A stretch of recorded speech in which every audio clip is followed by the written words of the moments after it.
They called him invincible, a man born not only to rule, but to redefine the very meaning of empire. Before his 33rd year, Alexander of Macedon had carved out a dominion, stretching from the rocky highlands of Greece to the fertile valleys of Egypt, across the endless plains of Persia, and into the jungles of India.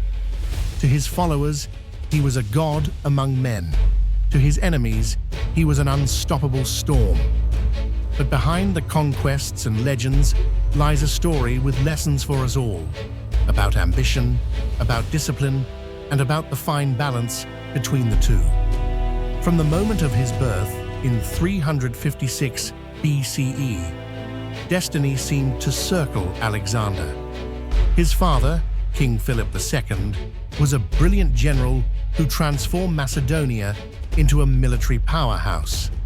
His mother, Olympias, filled his mind with fiery belief, telling him he was descended from Achilles himself. This was no ordinary child. From the very beginning, he was raised to believe his life was meant for greatness. But belief alone cannot create greatness. It was ambition, restless and unyielding, sharpened by discipline, that carved the young prince into a leader who would change the world. His education was unlike any other. His tutor was none other than Aristotle, the greatest philosopher of the age. From him, Alexander absorbed philosophy, politics, and science. He carried Homer's Iliad like a manual for life, modeling himself after heroes of legend. Yet knowledge without action is wasted, and Alexander's training was as physical as it was intellectual. He learned endurance, weapons, riding, and above all, self-control. When he tamed the wild stallion Bucephalus, the horse no man could master, he revealed not only courage, but vision, the ability to see potential where others saw danger. At just 20 years old, fate tested him. His father was assassinated, and the throne of Macedonia fell suddenly to Alexander. Rivals doubted him, enemies plotted, Greece stirred with rebellion. But Alexander responded not with hesitation, but with decisive action. He crushed revolts, secured loyalty, and proved a truth that endures today. Leadership is not inherited, it is earned through action. Yet ambition pushed him further. He could have been content ruling Macedonia, but his eyes were set on Persia, the greatest empire of his time. Where others saw impossibility, Alexander saw opportunity. With an army smaller in size but unmatched in discipline, he marched east. At the Granicus River, at Issus, and finally at Gaugamela, he faced Persian kings who commanded forces many times his own. Yet time and again, Alexander's strategies shattered them. His phalanx was unbreakable, his cavalry struck with precision, and his own courage at the front inspired men to follow him through fire and blood.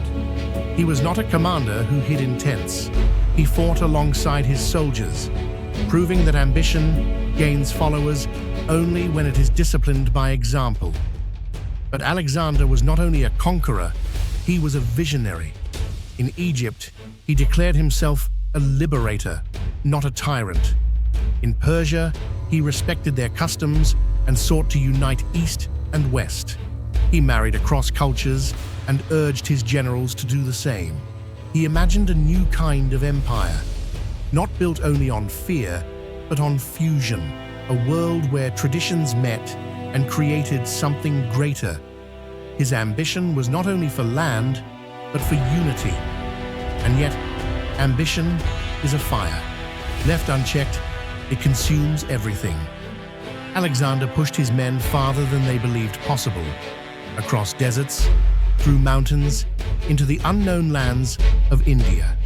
But at the Hyphasis River, his soldiers, weary after years of endless marching, finally refused to go on. It was the first time Alexander's will collided with the limits of human endurance. His ambition had carried them across the known world, But discipline, without rest, eventually breaks. He wept, not for defeat, but for the worlds he would never conquer. At 32, his fire burned out too soon. In Babylon, Alexander fell ill and died suddenly, leaving behind not only the largest empire the world had ever seen, but also a power vacuum that shattered it almost immediately. His vision was vast, but his life too short to hold it together. Still, his lessons endure. From Alexander, we learn that ambition without action is only a dream. He did not wait for chances. He seized them, creating opportunities where others saw danger. We learn that discipline is the engine of ambition. His years of training, his relentless control, his precise strategies, these turned vision into victory. And we learn that balance matters.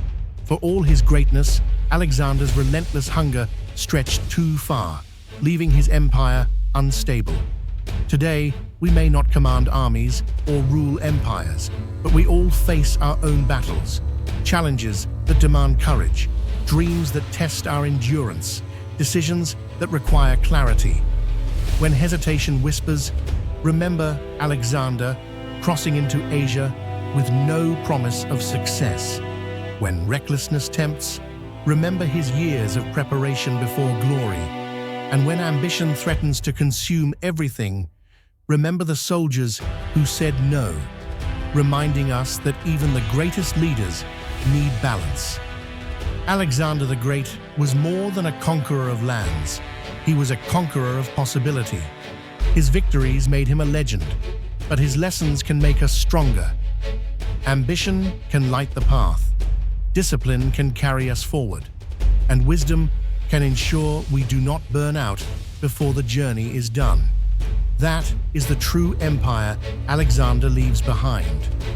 Not in marble statues or fallen kingdoms, but in the enduring truth that with vision, ambition, and discipline, one life can reshape the world. Here at Mind Time, we believe history isn't just a story. It's a tool, a guide, a mentor. If you're ready to learn how the world's greatest minds thought, struggled, failed, and overcame, then this is the place for you. Subscribe to Mind Time for weekly lessons from history that will sharpen your mindset and strengthen your self-discipline. Because as we like to say here at Mind Time, don't just learn history, become wiser because of it.